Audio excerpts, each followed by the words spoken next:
I stuck a post in the chat and we pinned it, and it clearly explains that you should definitely check out the mechanisms before you buy on the secondary market because you may be getting a very worse price than what you get. Like you don't have to do a lot of research. All you had to do is click on the pinned messages and read them, and you would have known that the secondary market might not be the best place to buy them in the beginning. You might want to look at minting. That's all the research you had to do to, so anybody that isn't willing to do at least that much research and then goes out and buys and is coming in here because they feel wrecked, I really don't have a lot of sympathy for. I mean, you're just making irrational decisions without doing your homework first. Okay. Do a little homework. We've made it as easy as we can. Right, but just consider this, and that this may sound a little bit, I don't know, a little far-fetched, but I think like yourself, you've been in the market, you've been in for a long time in crypto, this, and also what Zen is about, the way it functions, and that it wants to attract adoption.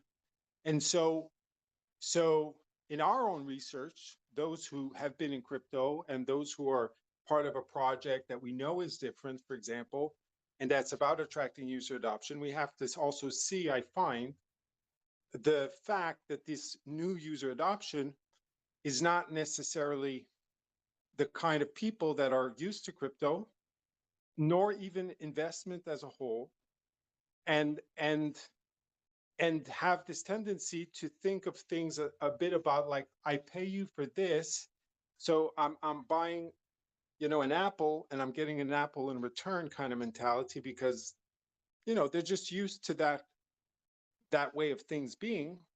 And then it's like, it's quite an awakening. uh so so if we want a project to adopt those people and bring them in a way, and I think you agree, and you were part of that, wanting to educate and prevent for people to get wrecked, and that there not be that kind of FUD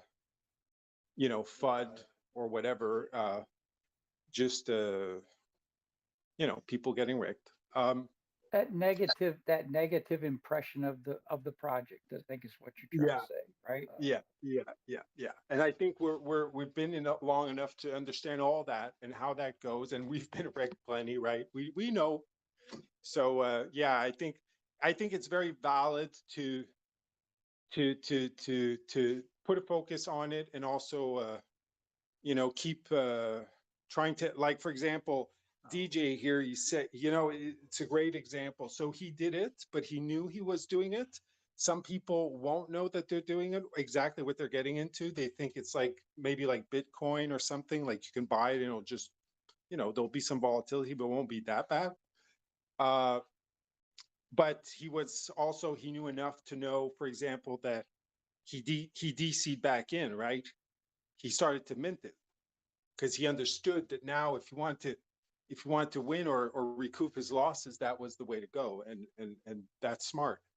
So Well, we need to kind of either prevent. interesting. Mhm. It is Go ahead. like I kind of relate to, also a part of it is, as the other woman shared, that she didn't really care all that much about the price.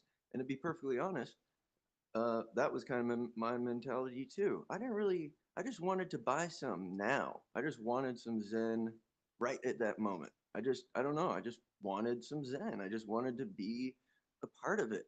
And so I bought some, right? And the reason I'm saying that is because, as you were sort of saying, like people that, so it has in a sense a value. It's not all about, probably when people bought Dogecoin, a lot of people that bought it, or they're not necessarily thinking about price.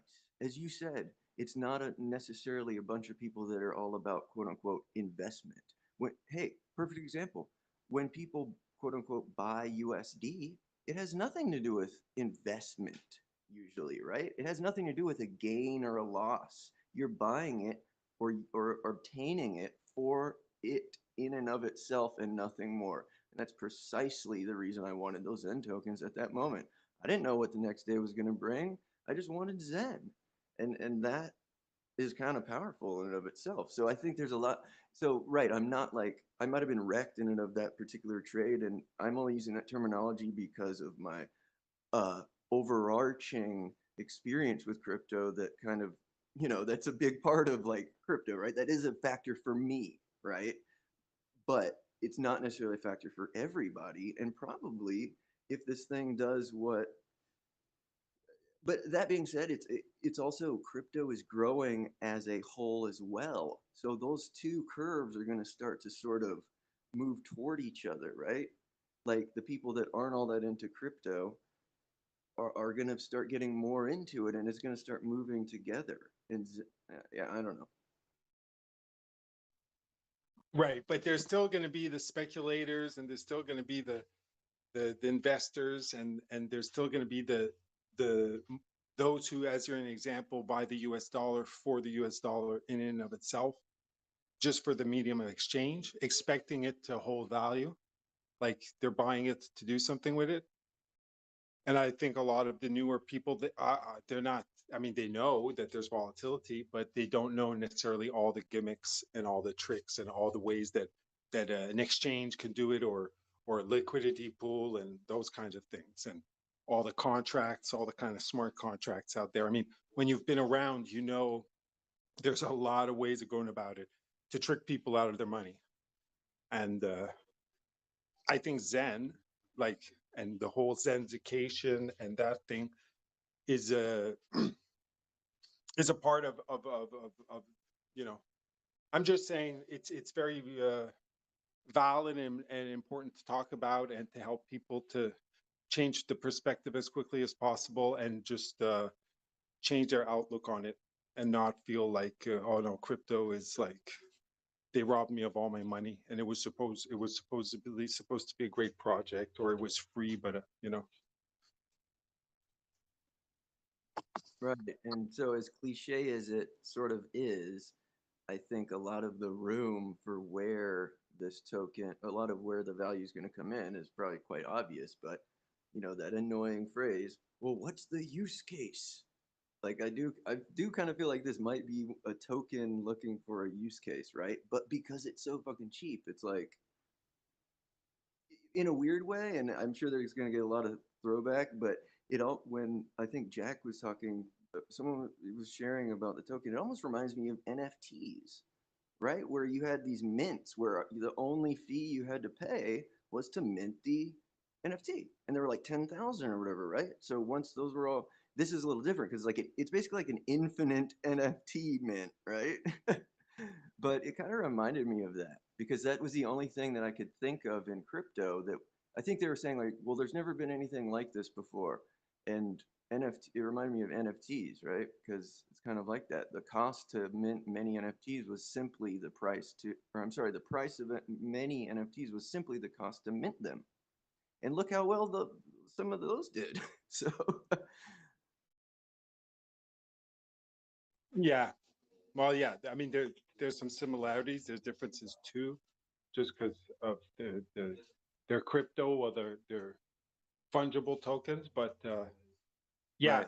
on the upside and on the downside, uh, you can mint them for free, and you can make a fortune. But in What this, about his comment, the use case? How would you address the use case? right? So DJ, are you? Is that a question you're wondering? Like, of course, Yeah, there's yeah, definitely. I think it's something that, you know, there's a lot of room to investigate there, right? Like, mhm. And my intuition is that it's gonna, I don't know, have something to do with Ethereum. I mean, that sounds just obviously stupid. I mean, something more to do with, I don't know, it's a transaction. I don't know how to, I don't know. But what do y'all think? I don't really, I use Ethereum very modestly. I'm not like, I probably, on a scale of 1 to 10, my Ethereum exposure is like, I don't know, 4 or 5. I don't know a lot about it, but what do y'all think? right. Well, I think first and foremost, I mean, we can speak of so many use cases, and we already have spoken of many use cases in this group. But first and foremost, I think the first use case and the more important one is the fact that it starts from zero supply and it allows a very easy access and onboarding process through the multi-chain, the way it's going on all many chains. And it's allowing people who are not necessarily rich or knowing, okay, of like what is worth what, right? How much should I be paying for this coin or that coin or that coin or that coin? We're saying basically, well, there is no price, it's zero. We're starting at the beginning here. And all we're asking is you pay the fee to mint your coins. So that's very like, proof of how can it not be fair? participation. Right, proof of participation, there you go. And fair crypto. There's no pre-minted supply, there's no pre-allocated coins, nor for the dev, nor for anybody. So it's like super fair. Everyone starts at the starting line, and it's like, you do what you want to run slow, it's fine. It's a marathon. You can, it's not about, it's You about think it, the you know, you yeah, think it'd go be ahead. fair to say its initial use case is literally adoption, like consolidating crypto users into a single project or a single uh, focal point, if you will? Yeah, well, the way I would verbalize that would probably to say it, it's the same thing. It's most essential use case is to do what other cryptos have not succeeded in doing and reaching to that place of medium of exchange. Yep, that's kind of what I was aiming at. Exactly. And then after that, the use cases will be self-evident, right? Because they'll present themselves. I mean, once you have the user base holding that many tokens, the use cases will present themselves. You know, if somebody Right. wants to sell pizzas for it, there's a use case for it. If somebody wants to exchange anything for it, somebody wants to create NFTs based on the proof of burn function, there's a use case. There's another use case, another use case. Once you have the users, and I think this is what other cryptos have failed to recognize, they tried to create the use case first and get the adoption to the use case. Where I think in this token, we're creating the adoption first and letting the use case come to the adoption. Yes. Wow. It got me, I'm like thinking, well, okay, how did USD become quote unquote adopted? How did USD, how was USD created? How did USD get injected into the world uh, as the world, currency? And I'm sure that's a really long, complicated story. So my mind then jumped to, okay, well, what's another one we could relate to? Bitcoin, right? I Well, think this is totally another Bitcoin in a way. It's you know like a what? more, uh-huh. That's a really great question. And if it does, if Zen does nothing more than inspire people to ask that question, how are assets, traditional assets, created and distributed? If it has no other function, it's infinitely valuable. Mm. Because once people realize how assets are created and distributed, it's way harder to swindle them into using centralized assets that are only benefiting a handful of people and basically manipulating the rest. So Um, basically, uh-huh. I Go just ahead. want to double down. I want to double down on Jack to tell you, DJ, that you were saying maybe your question was foolish earlier or whatever, but that was no foolish question. That was a great question, and that was such a pertinent question when you said, "What is it that brought the value to the U.S. dollar?" And it's such a good question for Zen as well at that exact point of talking about a monetary medium of exchange and what that's about. So if we could just translate it, like the US dollar became what it is and gains its strength because it offered something of value. It offered at the time, just in the facts, it offered gold as a backing to its currency. And at that time, that was not common for currencies to offer actual gold in exchange. What they were paper, and they were run by banks, and the number was fictitious, and you couldn't go and say, give me gold in exchange. But the US dollar did that, and that's what made it become the reserve currency. So it was by giving something of value, right? And that was the initial thing that made the US dollar the reserve currency. So Oh man, hold on, honey. I'd even go further Yeah, than was that. that from day one of USD? I know at some Well, stage in USD's history that was part of it, but not in its entire one. And I wonder Like if the it's also reason from that day why the one. US dollar yeah, was powerful because America was one of the, most powerful trade organizations in the world. no, but That's why that, they sold tobacco, rum, cotton, oil. That's why the US dollar, because America had that in abundance. well, but being when Okay, backed I by thought gold, I right, thought US dollar, okay, yeah, is popular because of the work of the people. If the people Exactly. didn't work for it, it has no value. no, But but the yes and no, we're mixing. But I did say the reserve currency before the US dollar became the reserve currency. It was not the reserve currency. The British pound was the reserve currency. But Okay, fair enough. Yeah. okay, all this like tobacco, cotton, all this dates before that. And it's not to say that but that's there was what not gave other the value. US dollar its power, right? Because of the trade.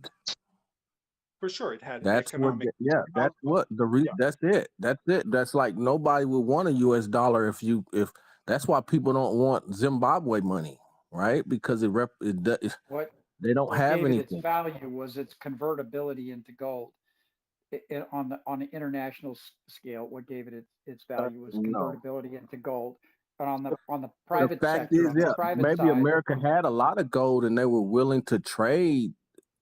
They were willing to, if you wanted to redeem gold for a US dollar, that's a benefit.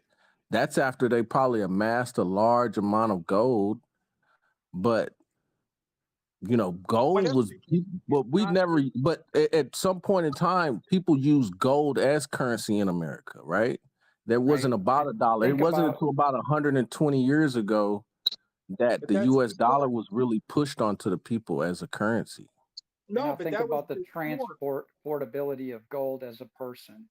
If you had a reliable script that was redeemable for gold and was readily accepted by everybody in exchange for other goods and services because they knew that the reliability of it being convertible into gold was backed by something, that they could rely on, right?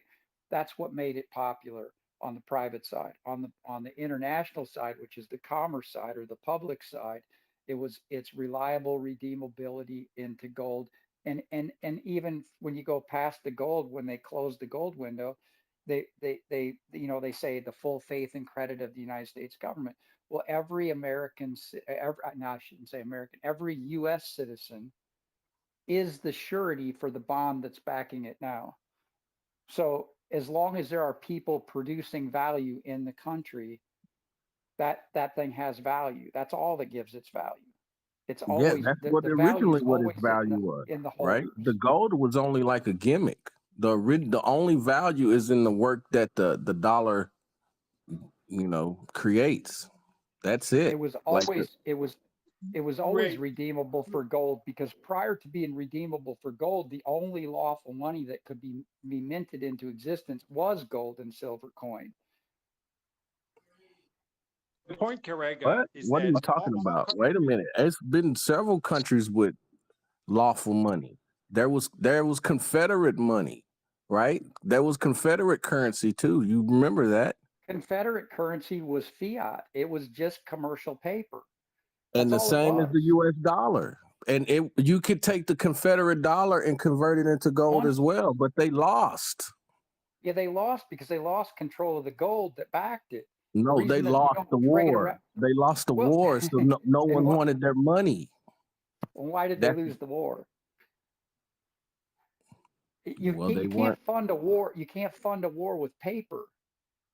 You have to. That's why countries go in debt to other countries to fund wars. That's why now we go in debt to bankers to fund wars because it costs lots of money to go to war. If you don't have lots of money, if you don't have lots of assets, you can't go to war. It's not about money, it's about resources. It costs lots of resources to go to war. And that's, it costs food, it costs shelter. That's what it So costs. what do It's y'all like think the most But it, but valuable resource we have in the world today is? air. Time. Okay, right, but aside from that.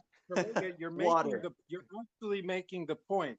Okay, resources is something. It's absolutely something. There's no doubt about that. The, Hmm. at that time in the United States, before it became the reserve currency, indeed there was a lot of resources and there was a lot of positive, uh, market growth and all that in the United States, and there was a lot of good, sound money systems, and there were several that occurred Yes, before that. several But money same thing, systems. but the same thing was occurring in other countries. The other countries too had resources and they had output and growth and But stuff like that. But but they never you know, started the Industrial Revolution either. right, but Okay, so but America, the what we industrial did was revolution came hand in hand. So it's kind not, of like, not with money, not with money. No, it didn't. It I came feel with the like we're work gonna of the get people. off track no, here, but guys. the point Yes, here, it the is point the work relating of the to, people that gives the value to the money. That's it. but what I'm There you talking go. They're about Okay, all here that's what I'm trying bonds to get of at, okay? our security, our social security. They all bonds. It's Like not it, going to like be in circulation if we don't work for the debt. if we want to give value to Zen, we have to create stuff that gives value to Zen. Well, so okay, what is so Zen that's already a good point. on? We Hmm? can talk about tobacco or whatever that has value. Okay, that's an actual commodity. But when you use gold as an example, it's like the ultimate uh, fungible representative of that, of all the things you're mentioning. Okay, and when the You United can't eat States, and gold, man. we'll I'm gonna take tell you. what? You can't eat gold. No, you can't, but you cannot get gold without a ton of energy. And gold is a You store can't of eat value because oil it either, stores but it's still energy. very valuable. But It takes I understand what you're saying. Yes, you that gold represents some level of work, right? But some tremendous level of work, and you but can't eat it. You can't create gold out of nothing. But So not you as need much as thousands. oil. but Exactly. what I'm saying is So like I think where's that ultimately going? we're trying to get to the point of understanding what. Right, right. So that's what just trying to get to it. We're getting hung up on details. We're talking about the same thing, basically, true value. So it's just to say that what made the US dollar win not within the US but on the global stage and become the actual reserve currency is when they took what we could call the creme de la creme, the best of the best, okay, in Hmm. terms of true American value innovation. representation, and said, listen, we're so confident about us, ourselves, and our currency that we're willing to redeem our currency for gold.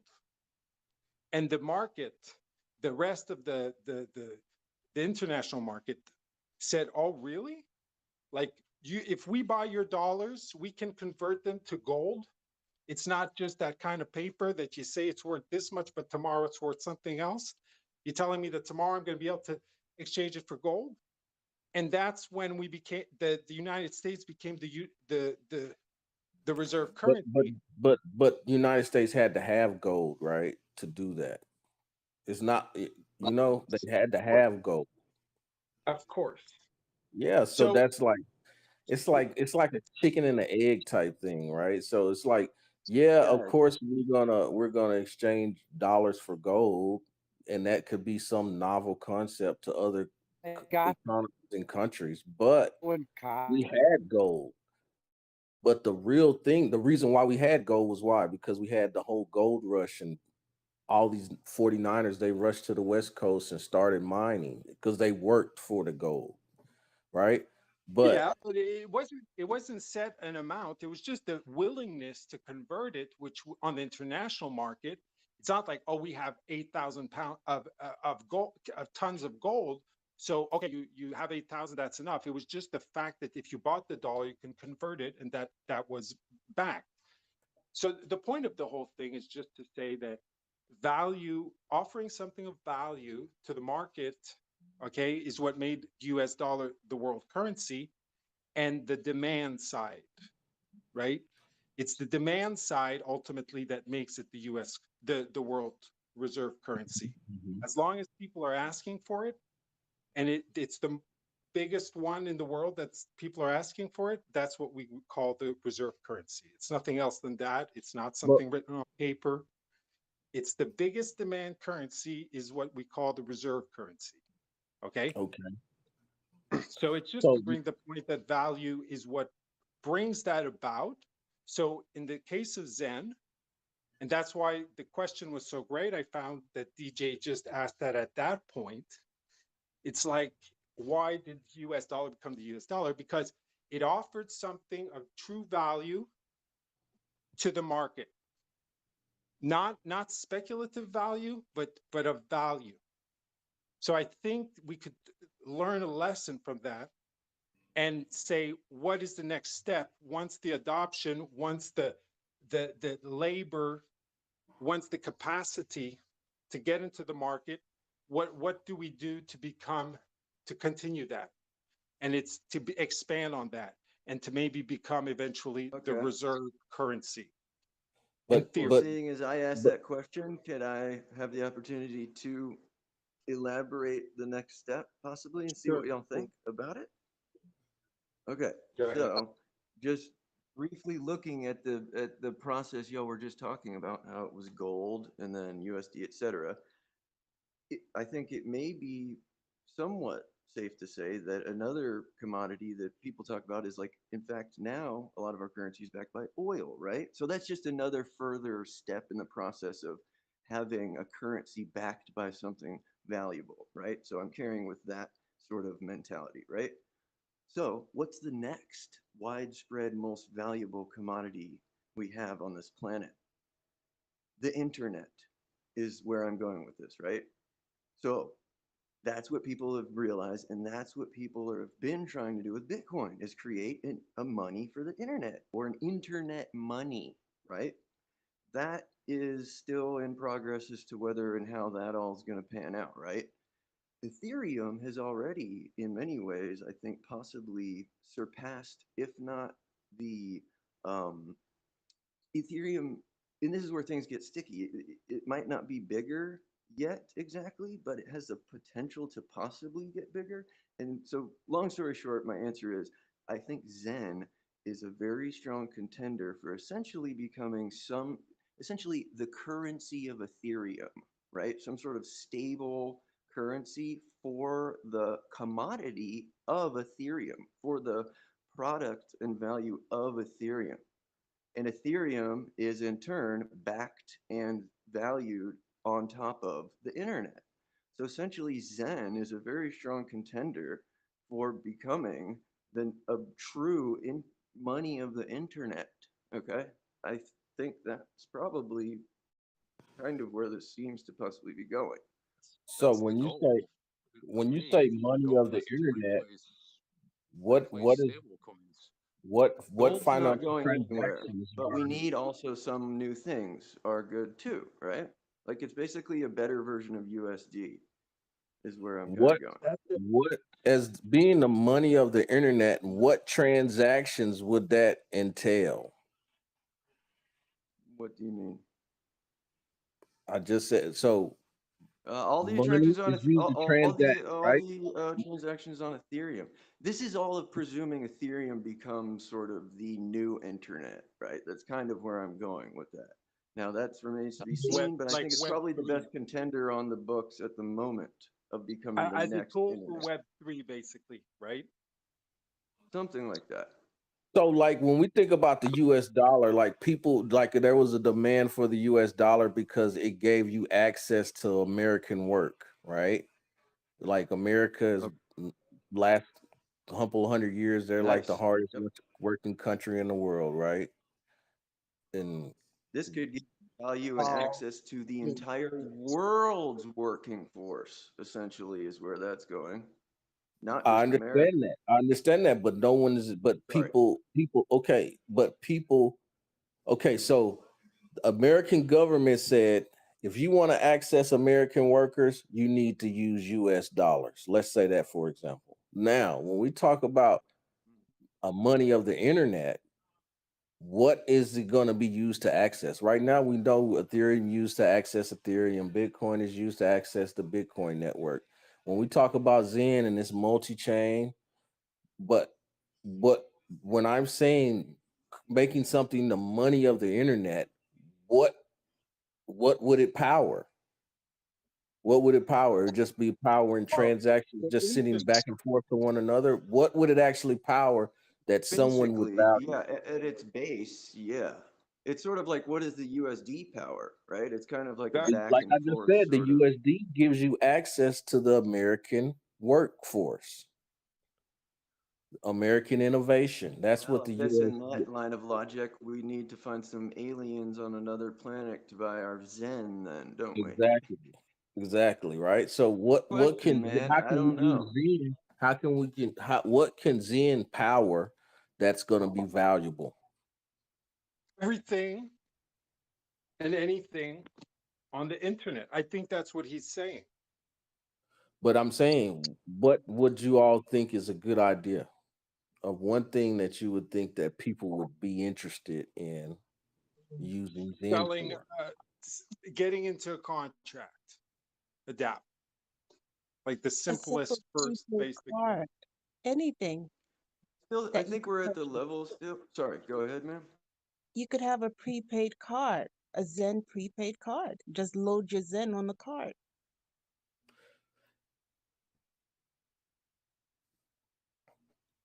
Yeah, it could be anything. I think at this stage, it's sort of like people, it's sort of like the early progenitors of the internet who the only app they had was email, envisioning Instagram or something, right? Like can't even comprehend like how Oh this yeah, could it was possibly people envisioning take Instagram itself. in 1996. There were people envisioning that. Well, but the internet was built in 19, I mean, they were using the first I protocols mean, of what came to be the the internet in the consumer 50s. internet. I'm talking about the 1990s, consumer internet. The early consumer internet 90s. is Hey, when first off, consumer. the dollar's never been backed by oil. That's Okay, never been a thing. right. The When dollar it, was backed by gold, and when it stopped being backed by gold, it was backed by you and everyone in the United States. All your time was monetized and put up as a surety bond for the backing of the dollar. That's what it's been backed by ever since. oh, okay.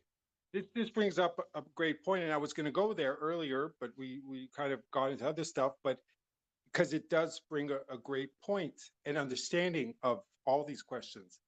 So what happened is that the gold was very valuable, and we see how that worked. Okay, but then it became problematic because you had to get the gold, right? And then it even got to the point where U.S. citizens couldn't have the gold and they had to give it to the government because the government was so desperate to get it because it needed it, right, to protect its currency. And then time passed, a few decades passed, and then we reached this point where we couldn't take it anymore. And they shut the gold standard. And that was in 1971. And now it was no longer redeemable for gold. And that was a tremendous threat, right?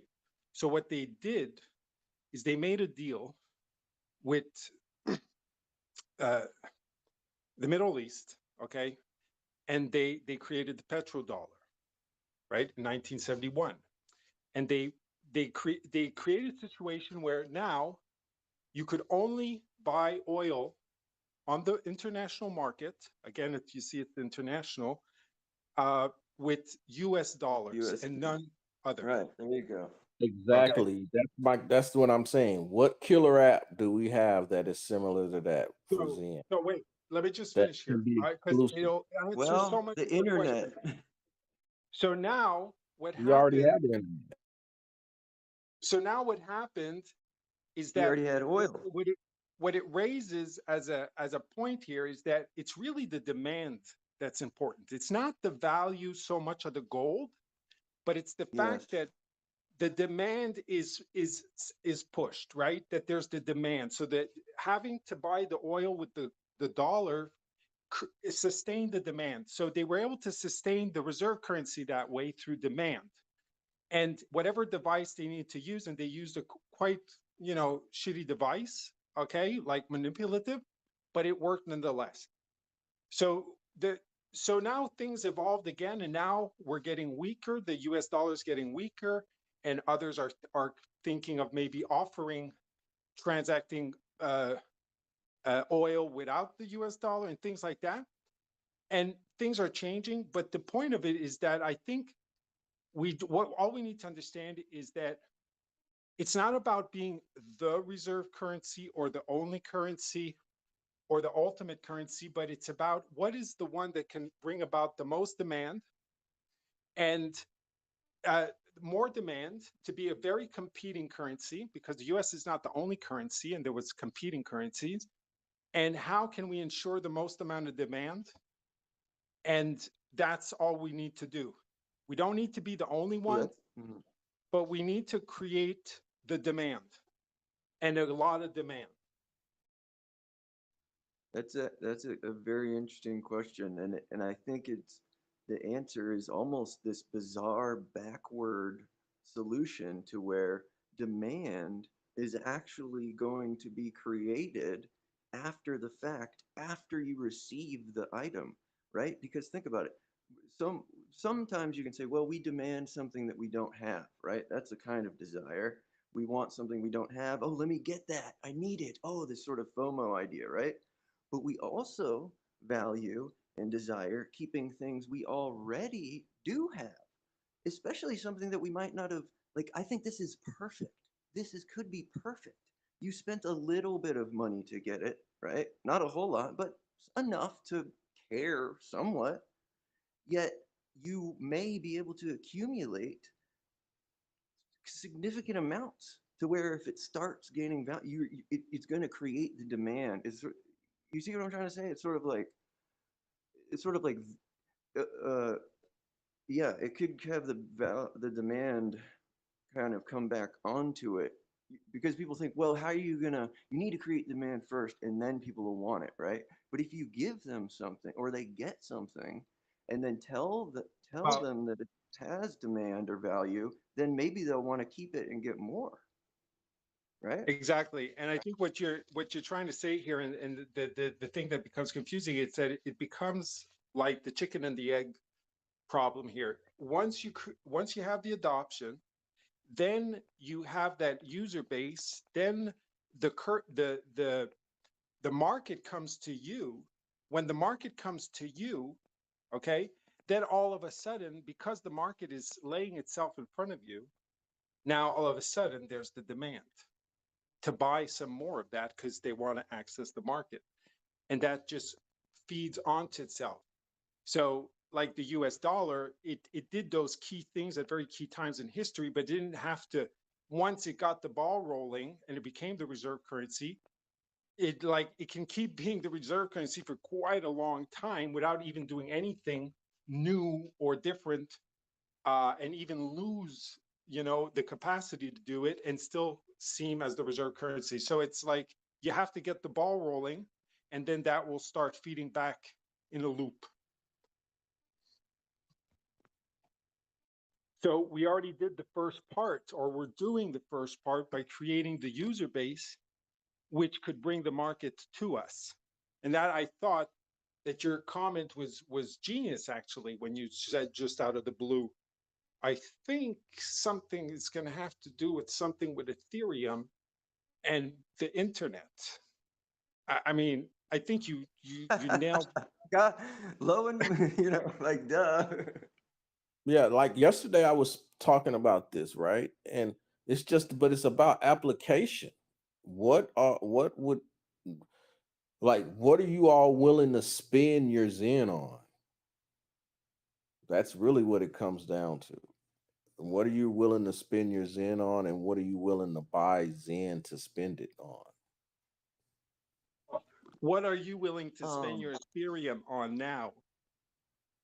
Right? Like you were willing to spend your Ethereum to buy Zen. So it would be kind of reasonable to think that you'd be willing to spend your Ethereum to, to on other things, right? Because Ethereum's kind of valuable. Only half the Like equation. I spend my What are you willing Ethereum to to accept? transact on the What are you willing to accept, Zen, for your goods and services that you produce? Is the other half of that equation. And I just want exactly. to go back to somebody's point there. I think it was Honeydeal said about the petrodollar. The petrodollar was an agreement between the OPEC nations and the U.S. The U.S. just agreed to provide military protection to those nations. In exchange, they restricted the sale of all their oil to only U.S. dollars. That was an agreement. It wasn't ever backing Hmm. the dollar. It was just an agreement and Yeah, kind of a no, shitty one at that. I don't think it was a backing the dollar. I think it was just, they created a cartel, right? And that's how they kind of boosted the currency past the 70s. But um could we create some type of cartel? That's how they kept it Okay, relevant past the gold it's it's standard. called just Ethereum, No, why? Okay, so we got to get. It's not about Ethereum, right? or it will be in a few years. I okay. mean, in relation to Zen, let me say that it's like, okay, when I use Ethereum, I use an Ethereum for the Ethereum network, to run some Ethereum dApp, right? The same with Binance Smart Chain or Polygon. That's what I use those for. I don't necessarily like. You know, I luckily was able to hold on to Ethereum and those type of tokens, and they gain value, but I don't like, even I don't look at Zen, and I'm not so worried about the price of Zen. I'm really more worried about how can this stuff be used? How can we actually apply this stuff to some kind of everyday life? We have this community of people that are willing to hold this token and transact it, but they don't Greg, really know what to transact it on. So in the we same just way, need most to keep people, doing, we just need to keep doing what we're doing, and the market's going to come to us. That's the first point. Like we can look at all the different things that'll happen, but for what we need to do now, it's exactly what we're doing. And the market will do the second step. And that's going to lead to the other next step after that, which is going to all of a sudden, there's going to be other people and there's going to be more so demand for the Zen because the market now is came into play. so in the And the same way that, more that uh-huh. happens, the more the market's going to come into play. And the more that happens, the more there's going to be demand. So we kind So of you're really incentivized to nailed do the the first exact step of thing it. you need to do, which is bring more users, which benefits the users you're bringing. It benefits all the users that are already in it. It benefits yourself.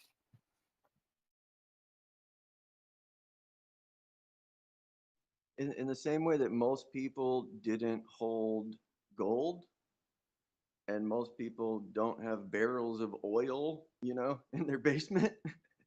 My guess is that, and most people don't hold Ethereum. My guess is even less people are going to hold Ethereum 20 years from now. Probably not that many people at all. But something on Ethereum, possibly Zen, could be much more prevalent, is kind of the idea.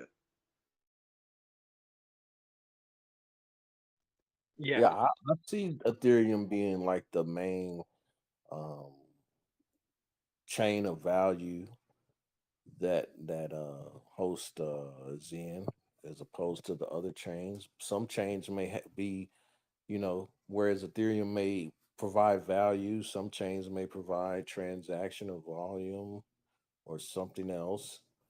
But yeah, I believe that. But like, I think the only application we've seen right now is just liquidity pools.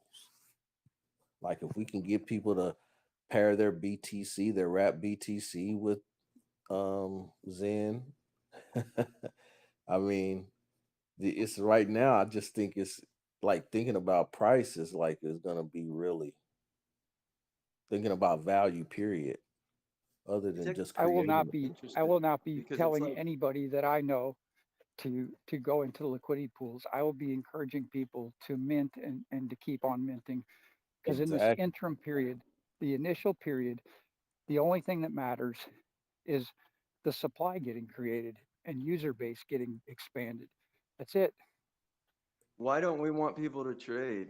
I think it's actually very interesting that trading is being, and I'm not saying I think anybody here necessarily has any ulterior motives, but if you actually think about it for a second, in a way, trading sort of throws a big wrench into, or a wrench of sorts, into the quote unquote fair distribution model for the precise reason we were talking from in the beginning. Somebody got a bunch of more Zen than they quote unquote should have gotten if they just would have minted by me making that decision to basically give it to them, right? And all the other people in these trades and these liquidity pools is what I'm saying, right?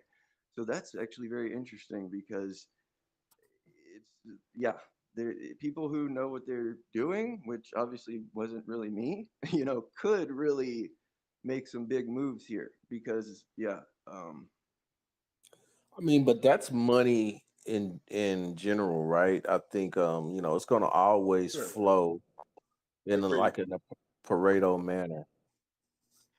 There It's is unavoidable. Wall one Street use. is always there. The There is cartel is always The there.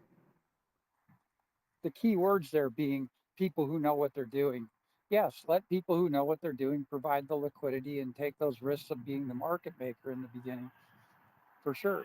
But new users are far more benefited by minting than they are by providing liquidity. They're far more incentivized to mint longer time duration terms and then stake for max Hmm. days.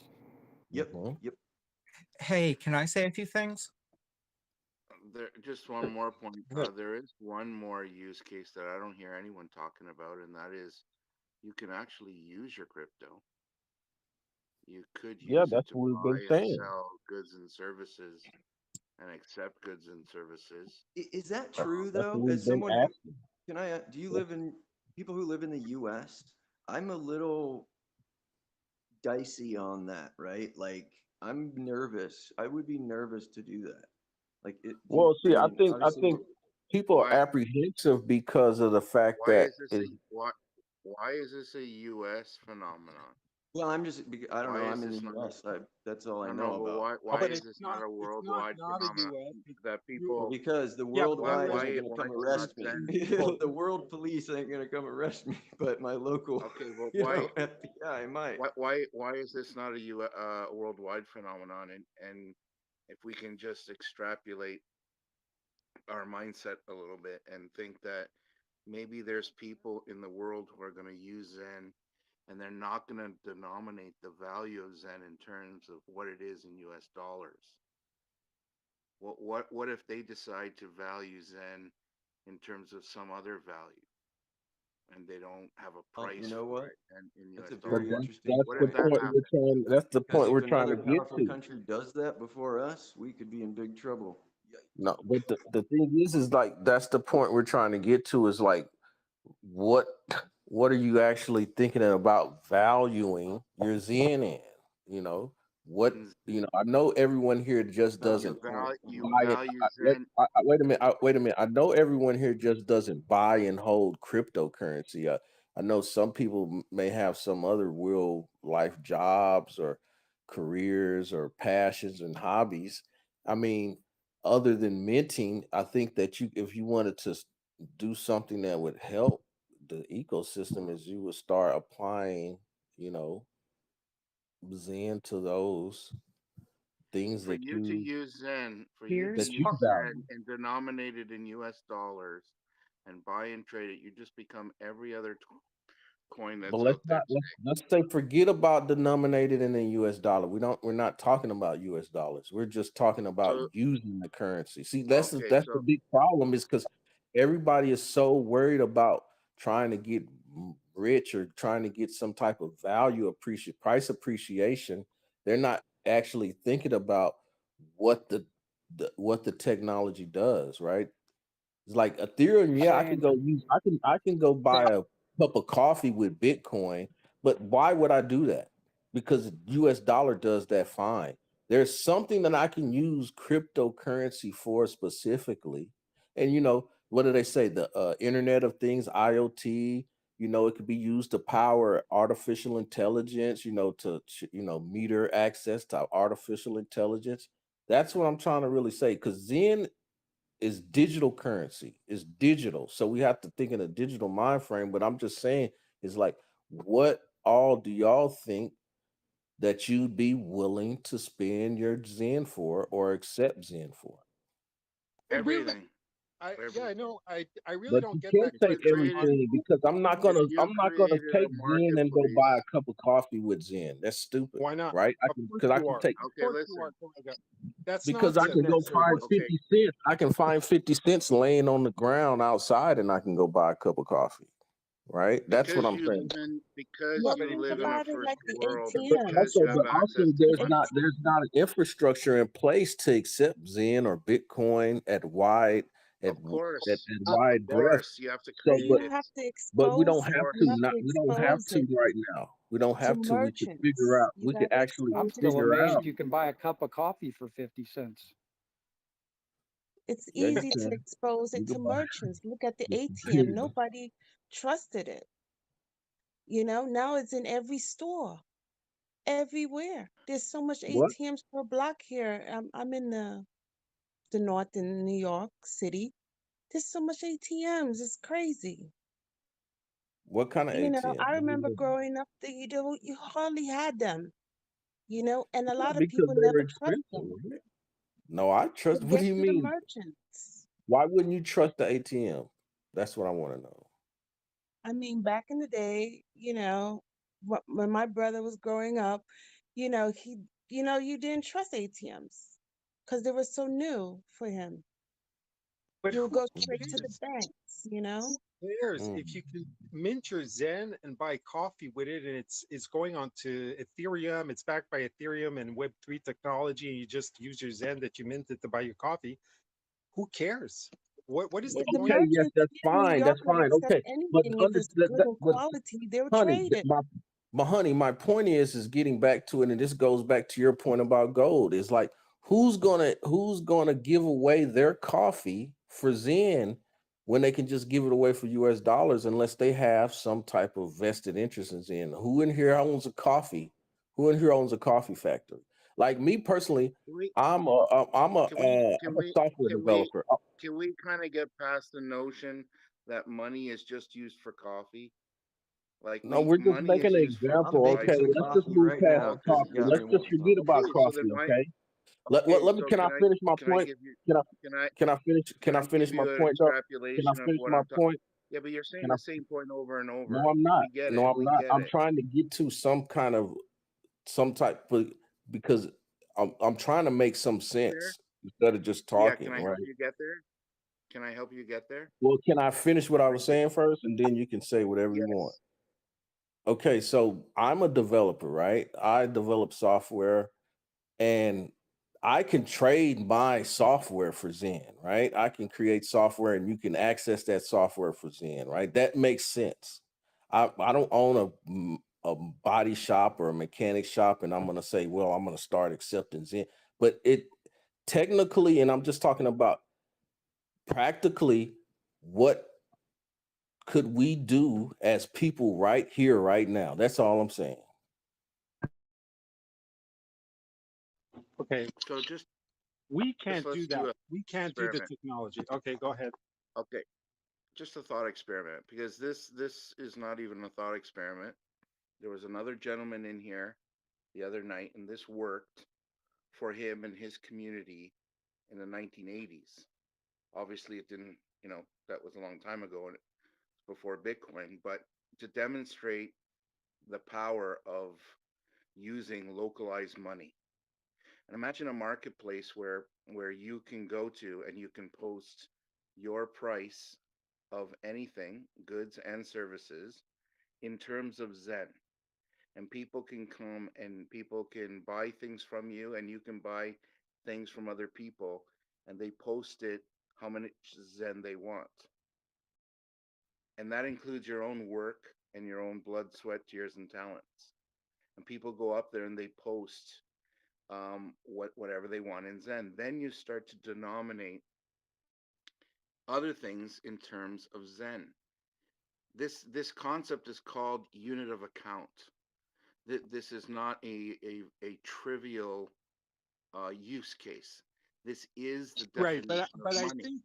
I So think what Correga is meaning is my not point that. is, if you want to have Zen do something different, then the one thing Zen can do that's different than any other currency is we can start to use it. And when you say use it, that means accept it and use it as money. This is a very, very fundamental thing that somehow people get trapped in only using it to buy a cup of coffee. That's ludicrous. Imagine a place in the world, whether it's Africa or Turkey, where they're experiencing 75% inflation, which by the way will come to America. And there won't be a US dollar, and your dollar inflates to zero overnight. Well, what are you going to use for money then? You're going to wait till the big brother to come around and tell you what the next form of money is? Those places that are already experiencing currency crisis will start to use another form of money locally. What do you think that should look like? Do you realize that's why Bitcoin was invented? To, to define and satisfy the definitions of money? So maybe now that's what when we speak about the 5 principles of crypto, one of those principles is peer-to-peer value exchange. Well, what does that mean?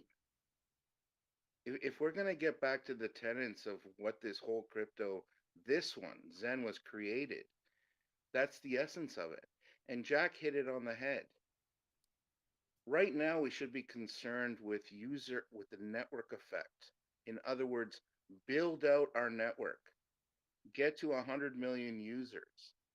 And then you would be amazed of what people come up with how to use it. When Apple decided to change their cell phone and take away the buttons and have a full screen and concentrate on it being more than a phone, in other words, introduce a camera, do you think they could have envisioned the fact that social media was invented overnight?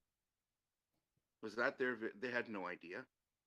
And yet social media became a worldwide phenomenon overnight, viral, because the technology was there and people knew how, just figured out to use it for something. Bingo. So you Okay, just put so the we gotta start thinking past a cup of coffee, guys.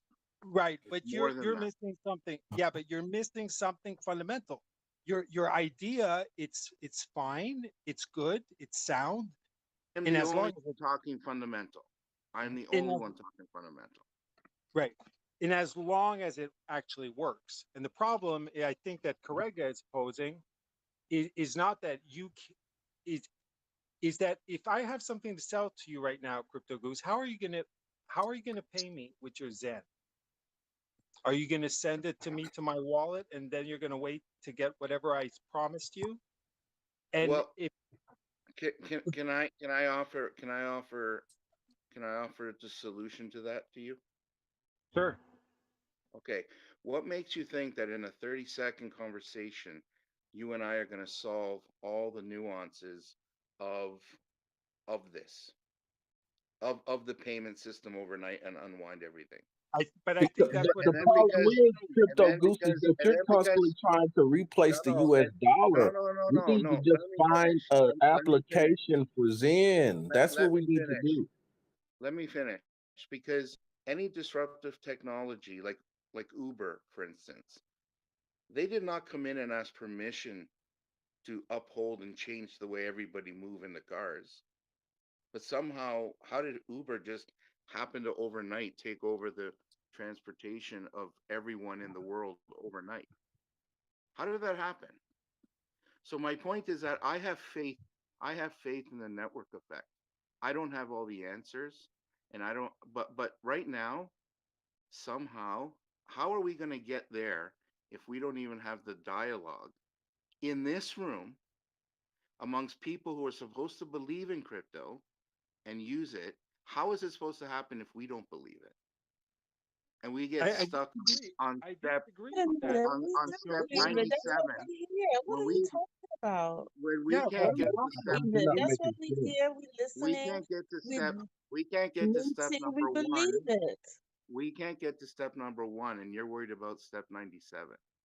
We're not That, worried that about step 97. We're worried about basically step number 3, True. right? We're worried about step kind of, number 3. We're doing steps 1 and 2 right now. That's what we're doing. We're doing you've steps 1 done and 2. nothing. We're You've done planning for nothing steps about 1 3. and 2. First of all, Excuse me? we don't even have a dialogue. What kind of steps do you think are between 1 and 2? We Steps can't even 1 and agree. 2. Okay. Me and you who are crypto people But cannot you're not even making agree any sense on how how. we don't have any dialogue and we're talking and people are listening. What I'm talking about is the use of crypto as a medium of exchange and a unit of account. And it's growing. I've seen crypto being used all over the place now in New York City. Okay? All I mean, over. all I you I do was is shocked. if you're Okay? able to And it's accept beautiful payment to for see. something, you say yes, you more than willing to accept Zen. And if you're buying something, ask them if they'll accept Zen. Say, hey, my bill is $50. I only got 45, but I got this really cool thing here that's going to be even more valuable in the future. It's as simple as that. It is as Five simple as That's bucks. a It good just starts at that's like right. tip, That's a tip, good point. tip people That's a a couple great point. bucks. It doesn't need to be the whole bill. Of course they're not going to want to accept that. They don't know what the hell it is. Couple bucks worth. That's all it takes to start to get things rolling. So I I hate to know. I don't FUD know where the whole thing, I don't drop know a where the FUD word bomb on the crypto comes topic from. because I kind of brought it up, but I Yeah. can't help but revert back to the question of it's quite possible, and isn't this the case that this might be a non-issue, or we might need to talk more. I think Crypto Goose is right more about the fundamentals, and here's a fundamental question: is Ethereum even fast enough to handle the transaction load of an Mm. entire worldwide currency? That's Yes, the it is question. fast enough. It's fast enough. You think Like so? Do right we want now, to wait 30 seconds for, or okay, possibly more the for a 30 transaction to seconds buy that a you're waiting, coffee? Back with the coffee, I had to do it.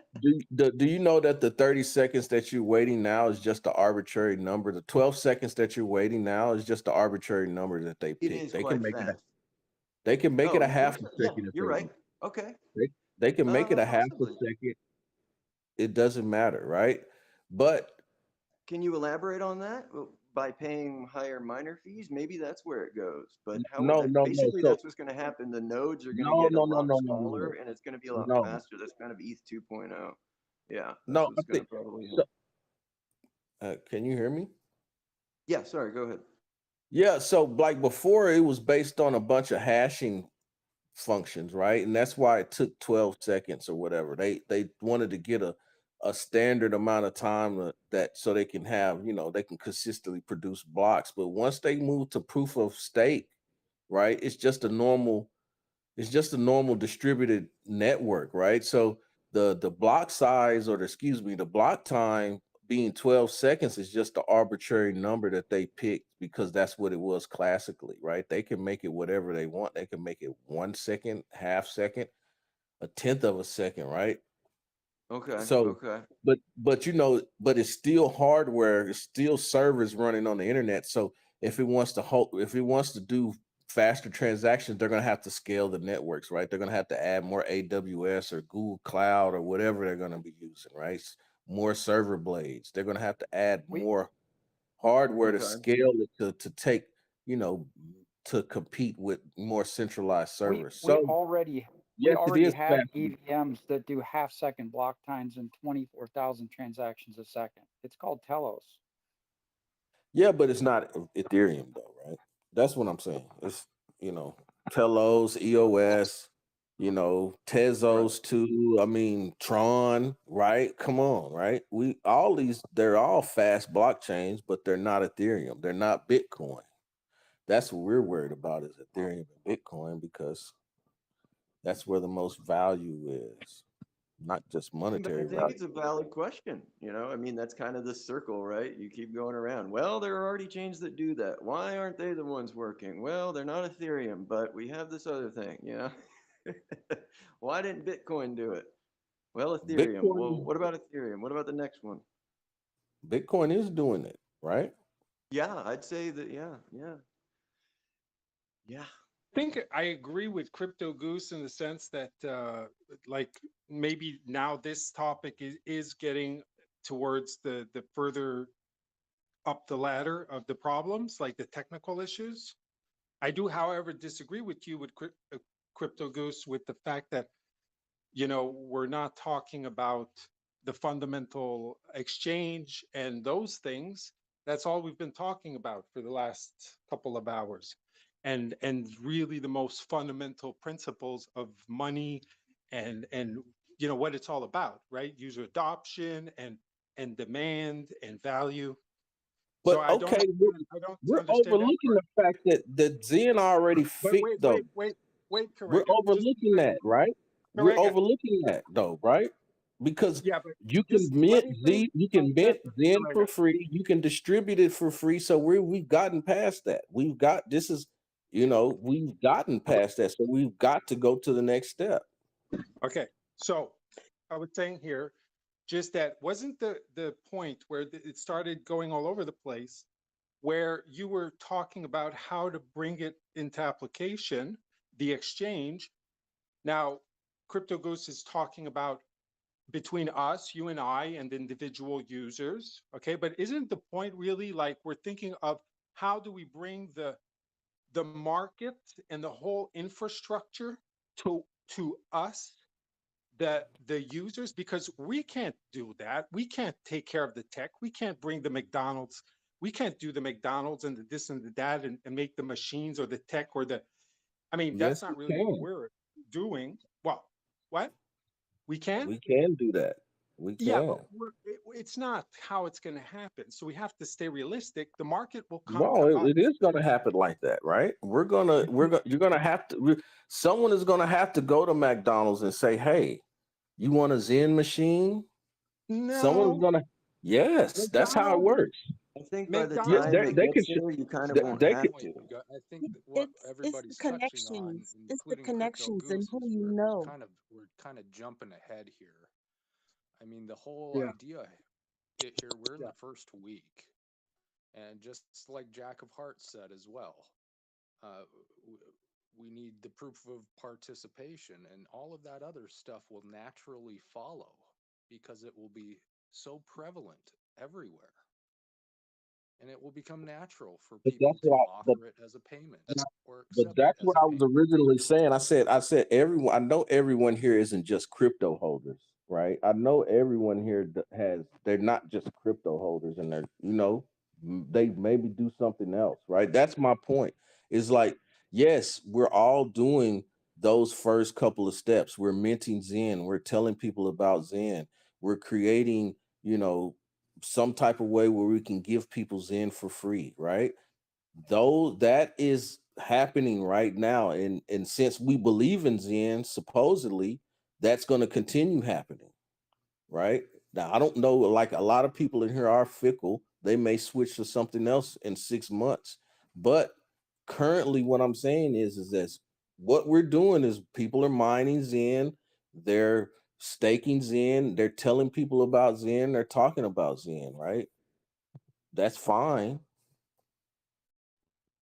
Come on, as a developer, like, wouldn't Here's you, what as I a developer, don't you go towards those markets? Aren't those the markets that you're wanting to go? Isn't that why you're here?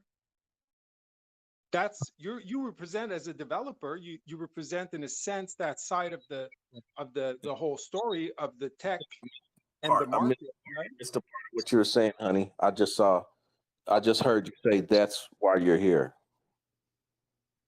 Right. I said the aren't you as a developer, Are you not Mhm. part of the equation of the market? Yeah, that's Isn't why I'm that in here why, talking about it. isn't that why you're here? Like, wouldn't you Yeah, come to this market as a developer? But yeah, obviously, you're not the only developer, right? There's a whole exactly. host of developers and Hmm. them as well. It's just that you're a little bit on the front line looking for new projects. You're very much involved in crypto, but they'll hear Hmm. about it and they'll have the same motivation as you have as a developer for those reasons. You're right. You're right. Yeah, and over time, you're gonna see more and more people, you know, figure out solutions and stuff. That's what I thought we were here doing now. Well, we're really focused more so on the adoption and seeing our own vision and conveying it and sharing it and elaborating on it so that people are clear about it. Like when people come in here and say, "Oh, what's happening with the price of Zen?" Okay, that's an issue because they're not seeing the full picture, and we're just trying to show, no, you don't have to worry about that. Everything's good. You did the good thing if you minted Zen, and you're doing the proof of participation. And we've just succeeded already in the first week to beat just about all the records and expectations, and everything is going super well, and the value of Zen is pumping like hard, right? But people don't necessarily see that, right? So Hey, may that's I the say a part. few things? Sure, go ahead. Okay, so one of my biggest value propositions for Zen is just the network in itself and it being able to be something that other projects can basically advertise to. So we're probably one of the most active communities out there at the moment.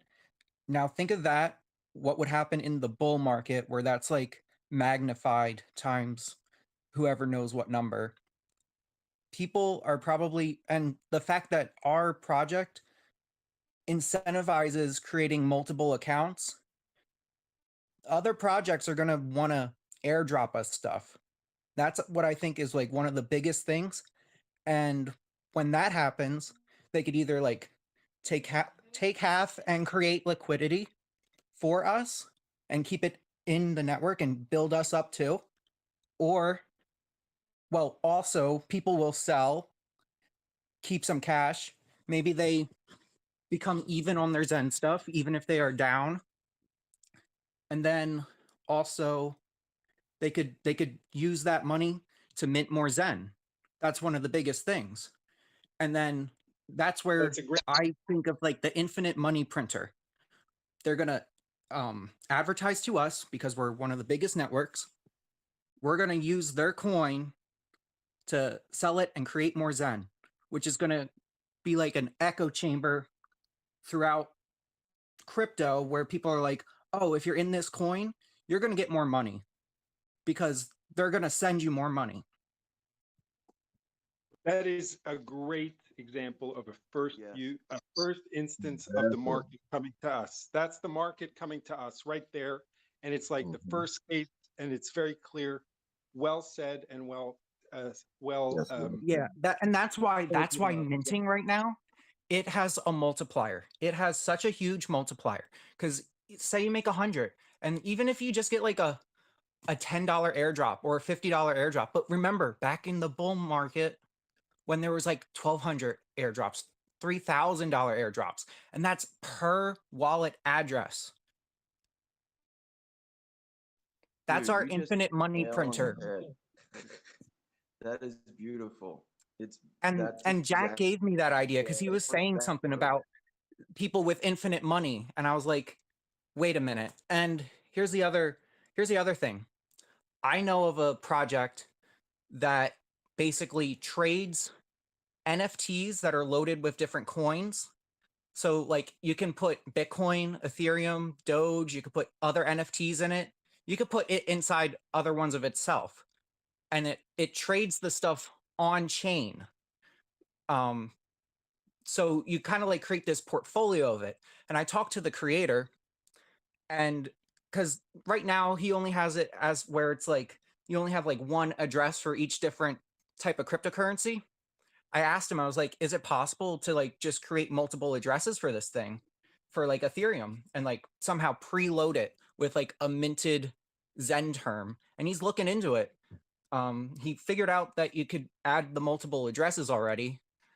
Obviously, he'll just have to create some kind of trustful bot kind of thing and then sell it. Like I could definitely see him selling that service for like 2 times the cost of gas. So imagine if you just go to this really easy way to like mint like 100 or 1,000 Zen addresses for like maybe double the cost, but you choose like the longest thing.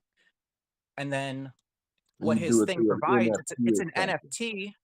So Yeah, you're that's able to pretty trade dope it. idea, man. So that also gives value to all of your wallets because right now you're not able to really trade them. But if you have like this NFT with like 1,000 minted, well, claimed Zen, but they're not due for like 400 days, maybe on day 200, somebody wants to buy that from you for way more than it would Yeah, cost you to make.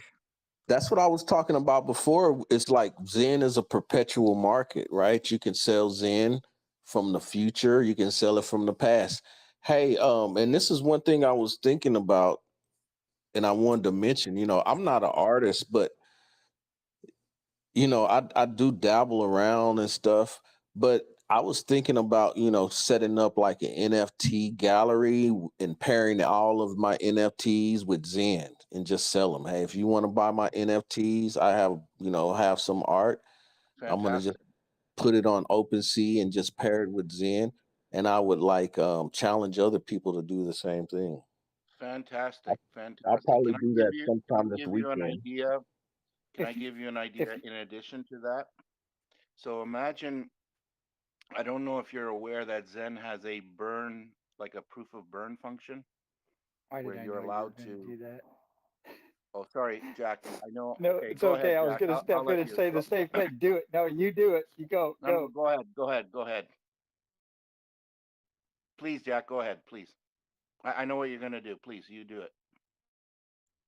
Yeah, just use that proof of burn. Yeah, exactly what Crypto Goose is about to say is just use that proof of burn function to where the only people eligible to buy your NFTs for Zen also have to show that in the address they're buying them with, they've burned X amount of Yeah, Zen. they burned them. So, Yeah, we talked about this the other day, remember?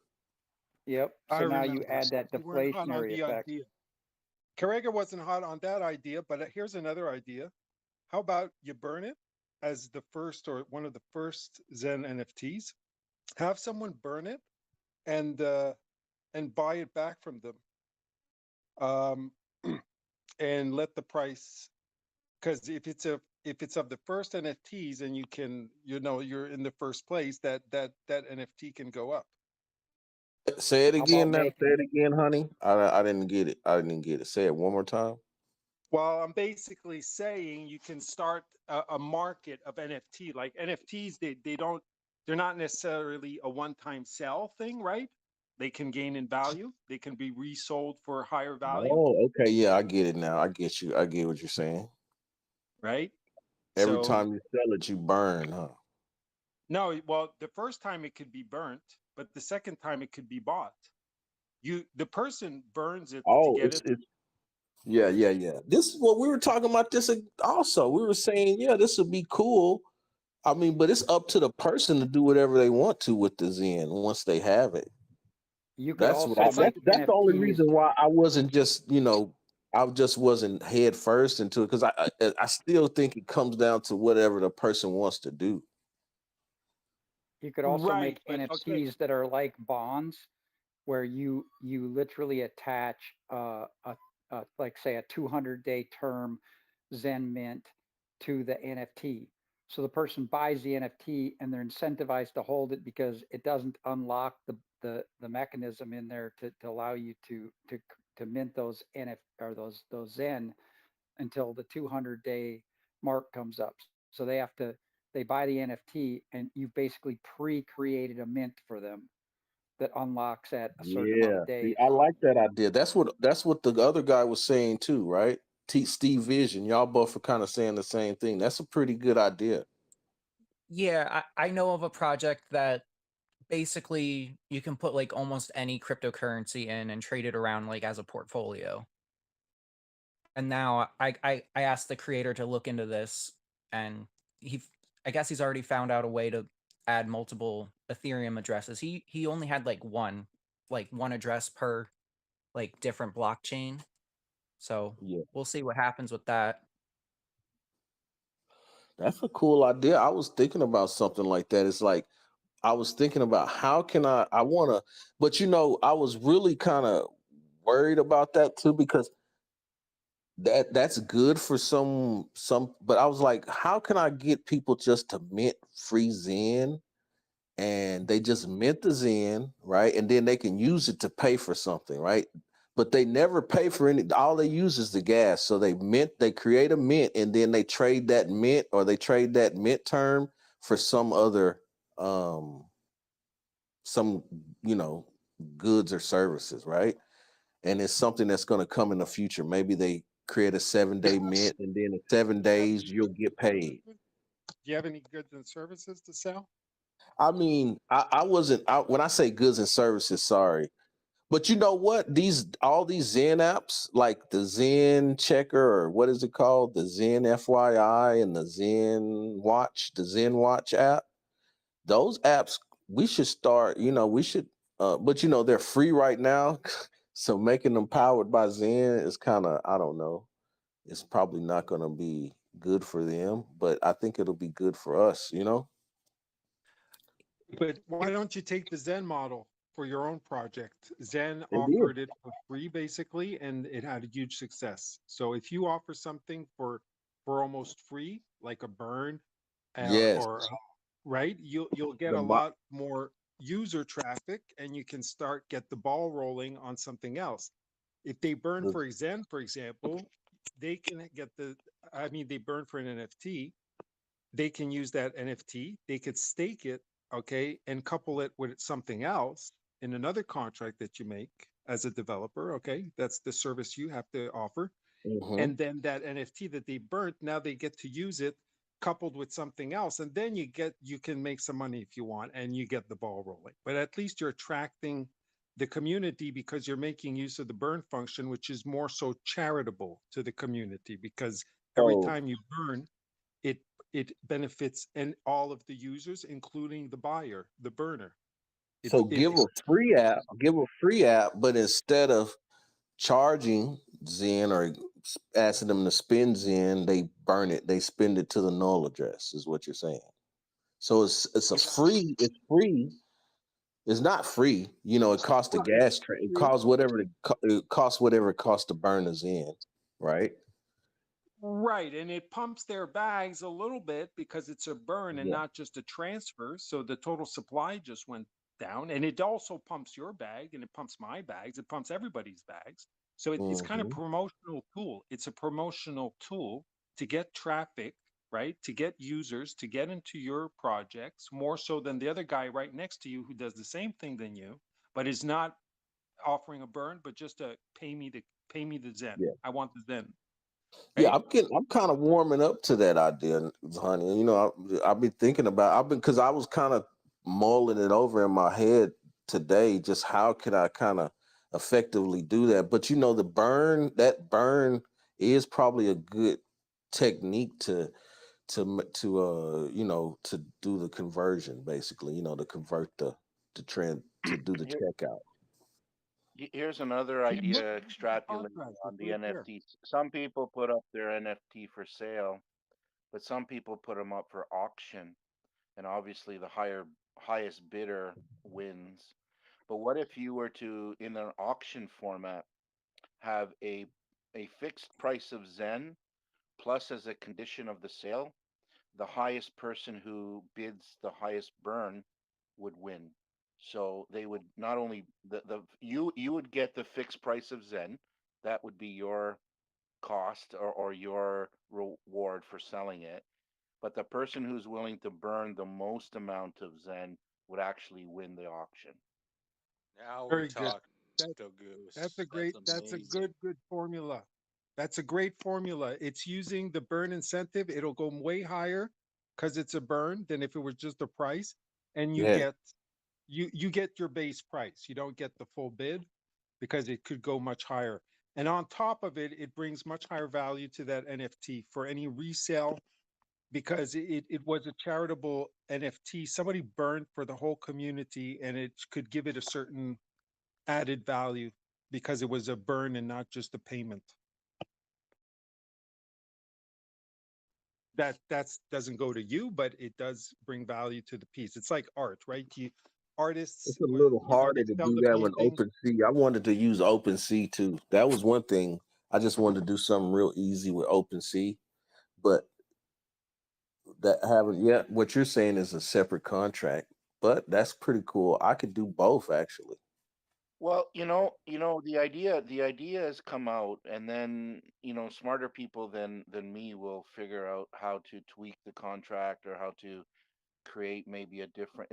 We can do OpenSea, but maybe we create a separate website for Zen related NFTs, and it's born. I'm already working with another gentleman who has got these amazing three-dimensional movings NFTs right now, and he's a graphic artist, and he's prepared to use Zen plus Burn as his payment choice, and we're discussing these types of things right now.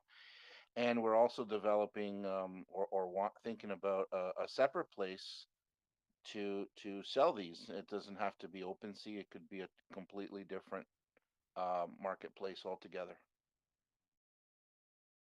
You're right. I mean, that makes sense because that is a unique, feature, and that would attract Xenians at least.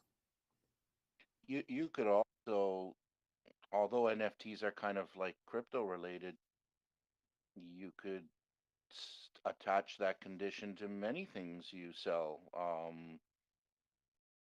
If there's a marketplace where people post what they want to sell and they have a Zen price, and then people can, much like eBay or something, and then you put a condition of sale that you want to have a proof of burn, what we call proof of burn, and the person with the highest proof of burn wins the item for sale. It doesn't have to be an NFT.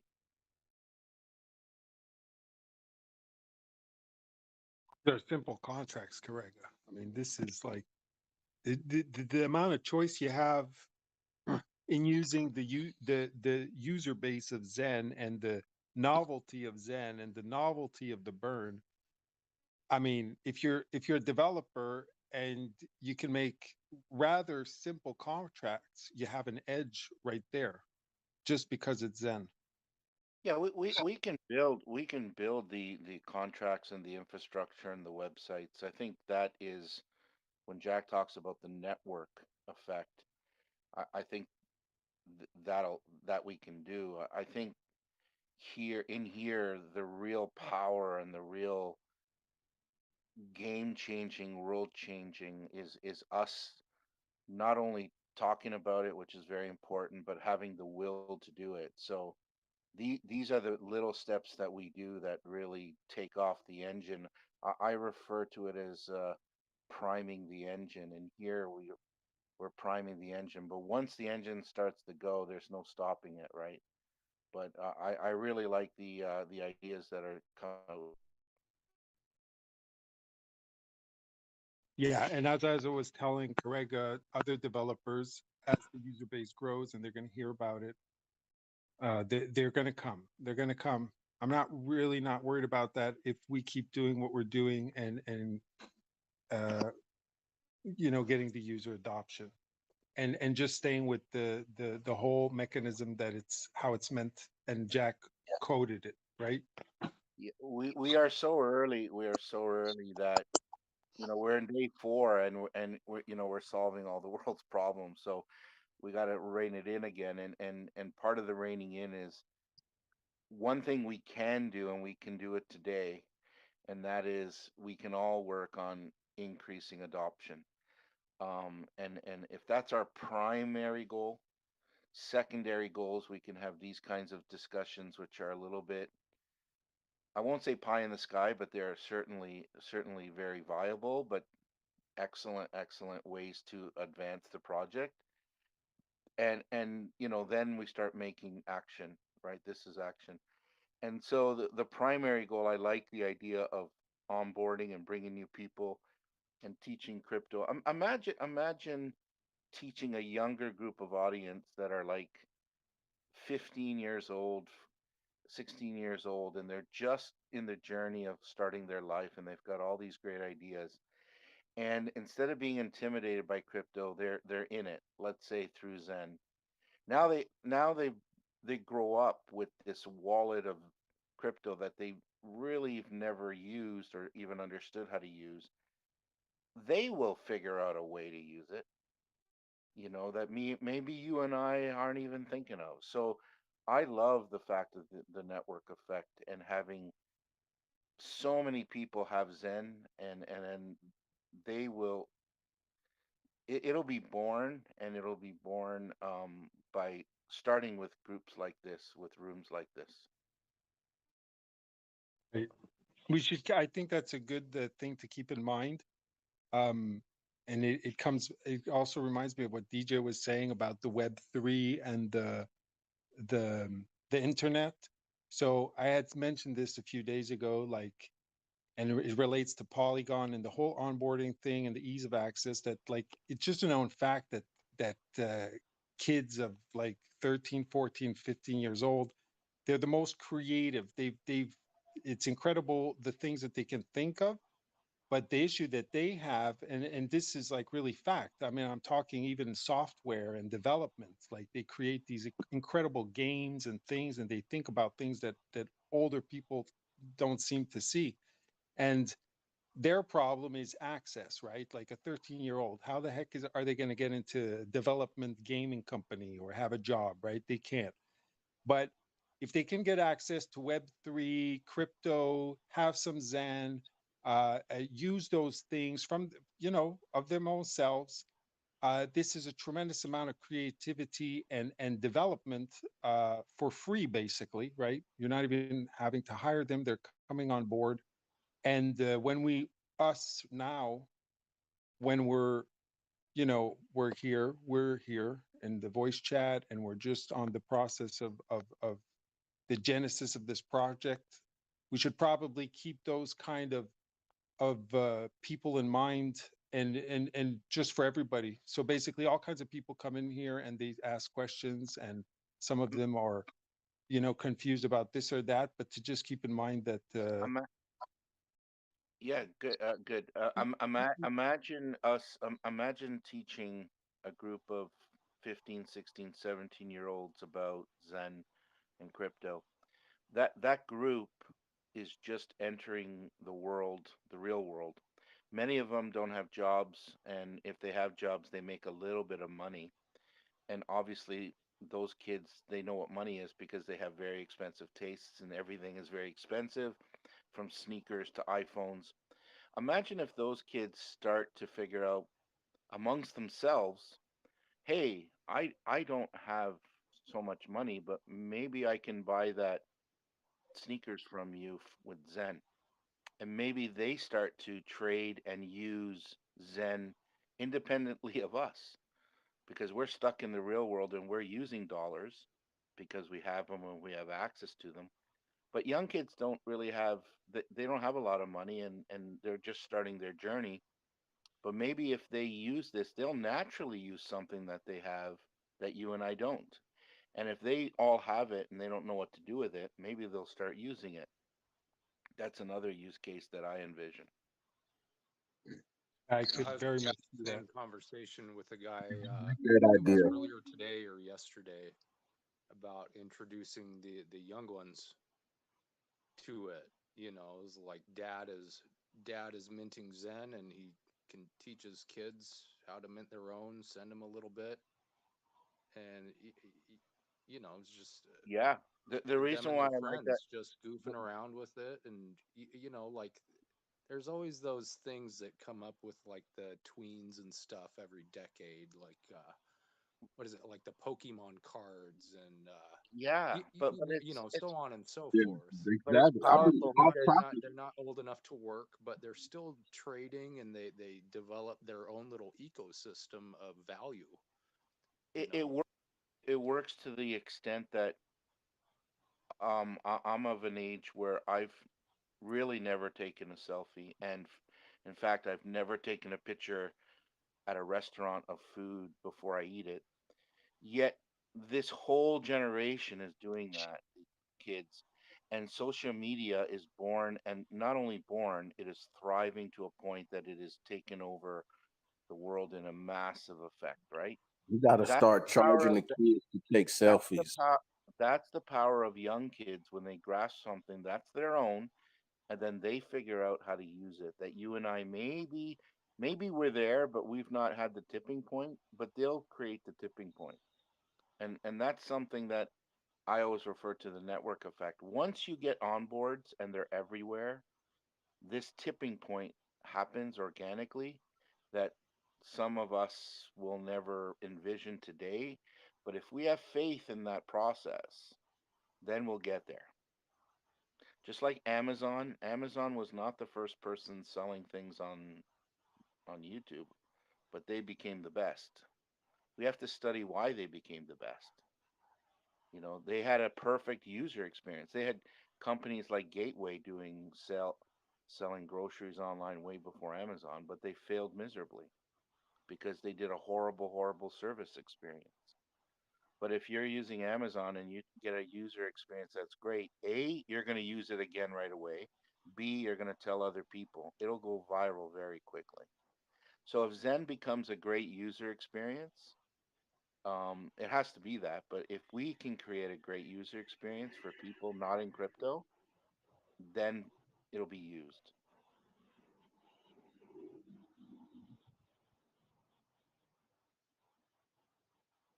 Yeah, that's another thing is the user experience. Like I was thinking the other day is like the way that the financial system works or the fiat system works specifically in the US right now is so seamless. You create a bank account, you get a bank card that connects your money. I mean, and you can also use cash. But with crypto, you create wallets and then you have to do this and that. It's not seamless yet. So that's like an application that's really going to make a big difference, that user experience. Well, you hit it on the head because these are the kind of key points that I try to drive home because we're doing one aspect, which is kind of introducing people to crypto that aren't in crypto. But very quickly, we get into other like we talk about barrier to entry. The operative word there is entry. Once they're here, there are plenty more other barriers to face, as you and I both know. So crypto is horrible for the person who's not used to the stuff that we're willing to do and willing to put up with and we do naturally. But we can create those efficiencies. I know of people building wallets right now that are similar to MetaMask but far more easy and a better user experience where they're working on, not necessarily having to deal with your seed words and a different way of dealing with security. These are very tricky things, but important things. Similar to when you use a credit card or debit card, you swipe it over a black box and everything works. Your payment goes through. You don't worry about security, and your bank account, you don't worry about your bank account being rinsed because you touched a black box incorrectly. That's where we need to get to in crypto. So you bring up a very good point about the seamlessness that we have to get to. That's something I refer to the infrastructure of crypto. People are building, people are doing it. It takes time, but we have to work parallel to that. We have to be ready that when the network effect is taking effect, we have to make sure the technology is there to accept it. And we're on the path. People are working on those things independently of this project, but it is a very important point. The user experience is fundamental to virality.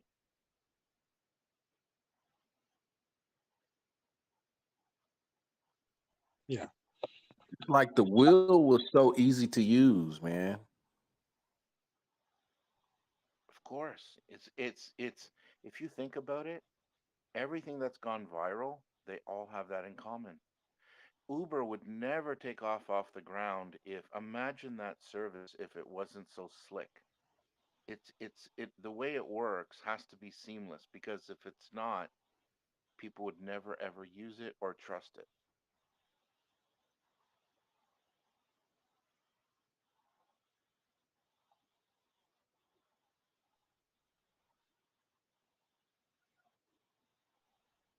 It's really important.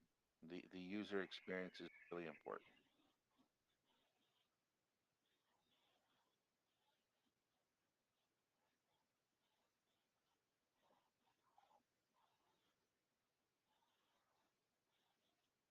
Well, that was a good one. Definitely one for the archives.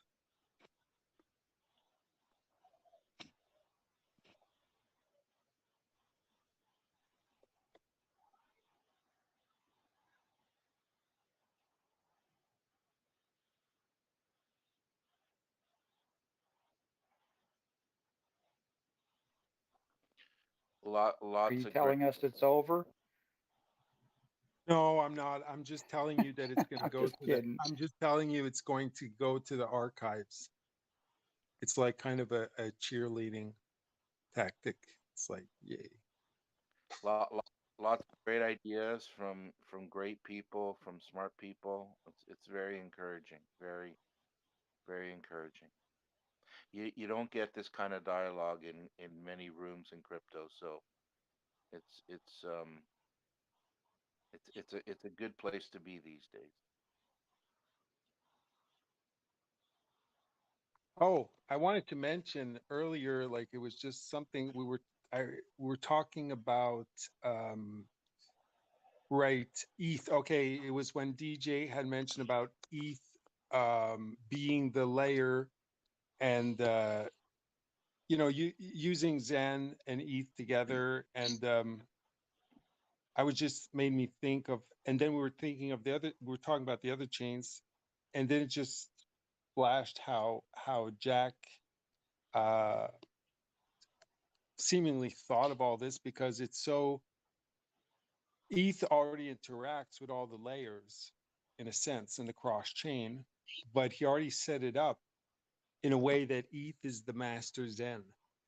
So already without Zen being the market, ETH does want to interact with all the other blockchains. There's this bridging back forth and the expansion of all blockchains. Ultimately, it's like a flow that comes back towards ETH and goes around like that. And the bigger the whole market becomes, the better for ETH. And it's as if he already foresaw this, and the fact that Master Zen is going to be the ETH Zen, and how the whole, even the we were noticing this, Zenizen and I, like the whole setup, the deployer and all that, it's all centralized on the ETH side. It's as if it's already set up for that.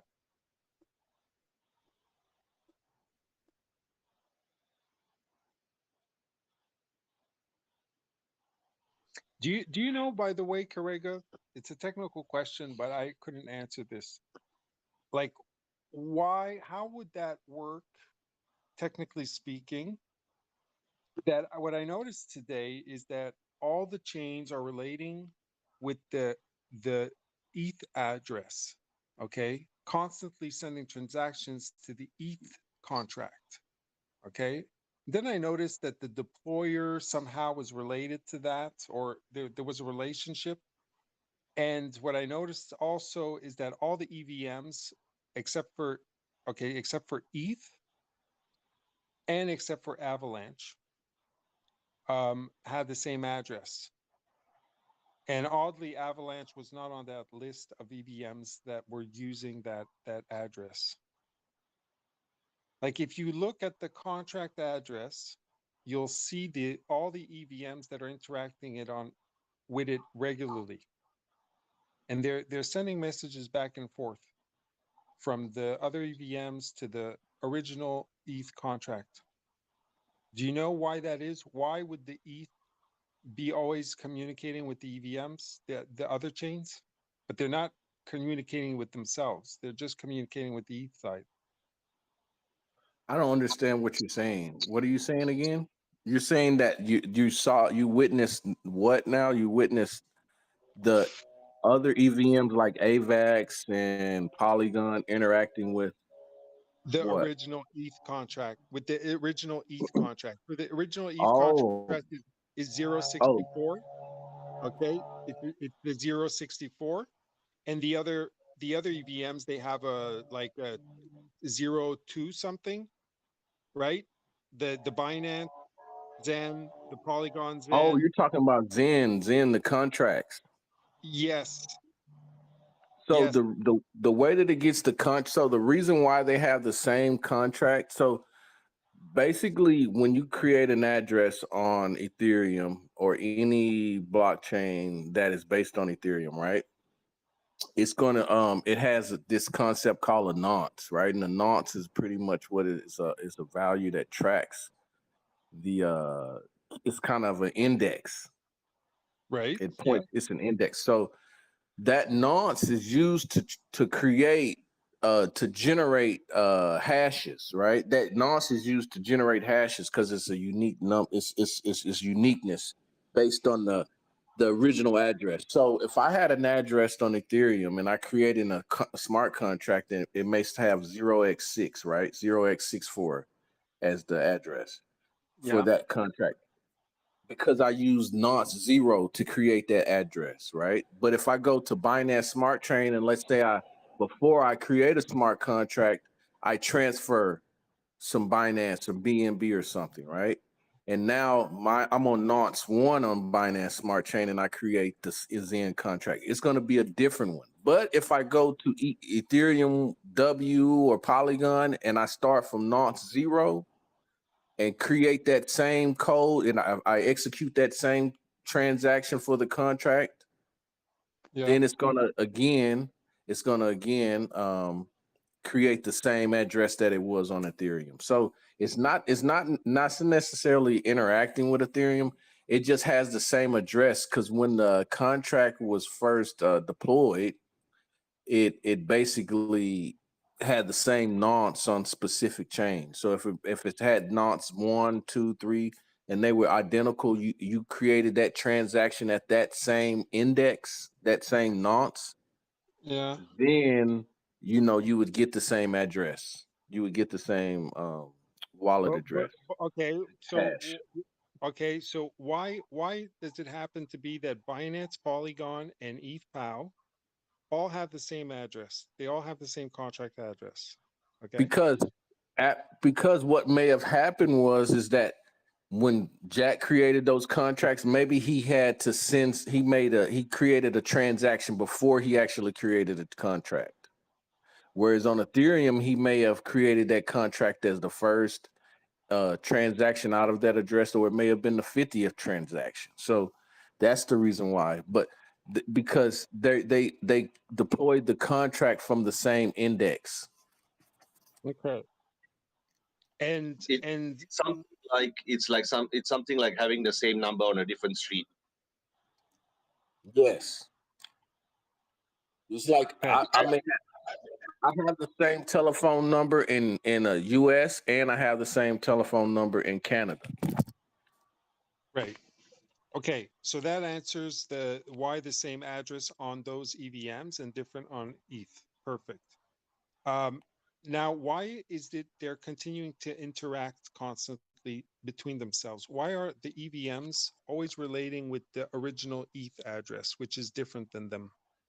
Keep sending messages back and forth from all those EVMs towards ETH address. You send me that. You have to send me those messages. I'd have to look at them to see exactly what you're talking about.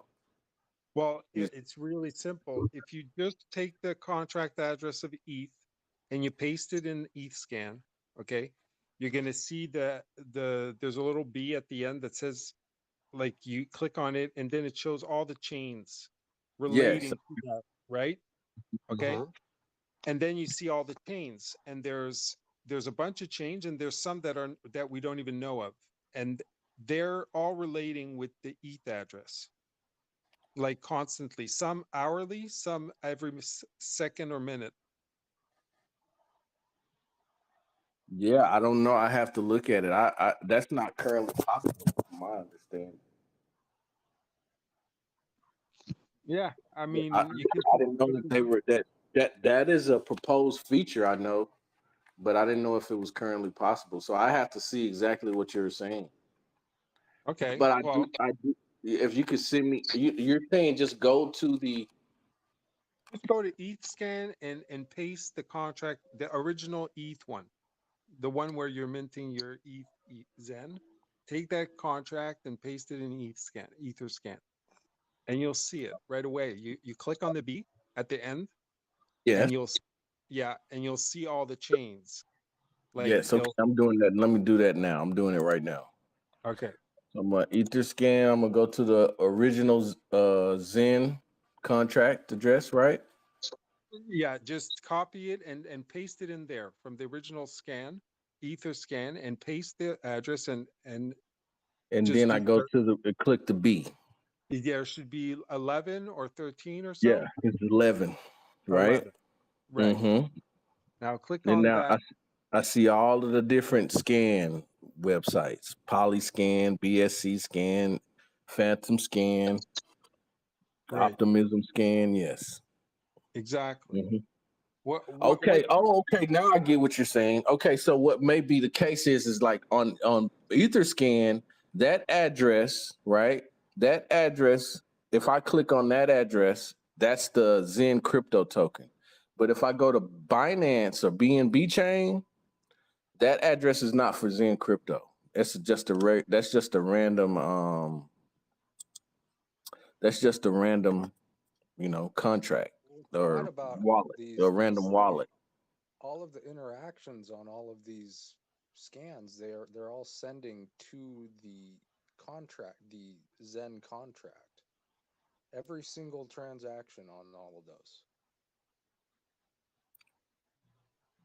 maybe that's the mistake. Maybe he's correct. Maybe they're sending to it's the same address but on their own chains. I'm gonna Yes. double check They're sending that. it to their own. They're sending it to the in on that same chain. They're interacting with the address, but it's not the Zen. It's not the Zen crypto address though. It's not Zen crypto. It's just a Because wallet it's address that happens to have the same. Say again. off, man. Go ahead. No, I was saying it just happens to have the same address. That's totally it. That, Exactly. I'm seeing yeah. it now, and yeah, okay. It was a misconception. Yeah, that makes sense.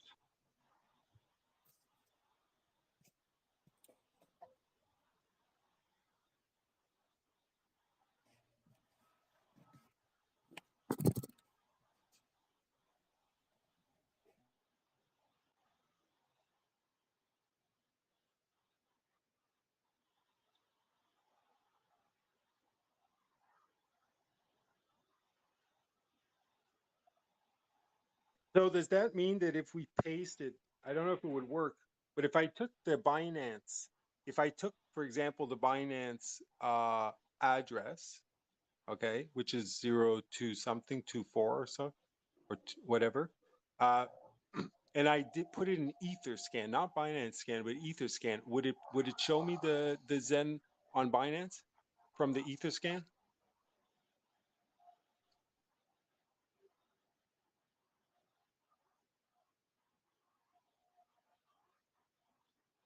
Repeat your statement again. If you took what address? Okay, so if I copy the Binance address or the Polygon Hmm. address and I Okay. paste it on Etherscan, will Etherscan show me the Polygon, No, Zen, and it's just Binance? showing you an address, a wallet address on Ethereum. So that address could point to a smart contract, or it could just point to some generic wallet. Okay, But why, yeah, but inversely, why is it now when I'm on Etherscan showing me addresses that are on Polygon scan? So if I take the correct address of Polygon and I put in the Mhm. Etherscan, shouldn't it show me the same address on Polygon? So that would be the Zen contract? No, it's going to show you that address on Ethereum. So the Polygon but address may block be Polygon's, explorer, 0x2b. Honey, I think each block I think explorer is specific to each network. honey, I think the answer for you is that I think it was the case that Binance was launched from the start, and addresses, although can be the same, are technically different sometimes. Maybe that's the thing. No, but I think I'm correct here. If I take the address of Polygon and I put it the 0x2 and I put it in Etherscan, because it just showed me the same address on all these different chains. It took the 064 and showed what it was on Polygon, what it was on Binance. So why wouldn't the inverse work here? I'm actually taking the Polygon. So why would it look? I'm going to try it right now and just see for my own curiosity.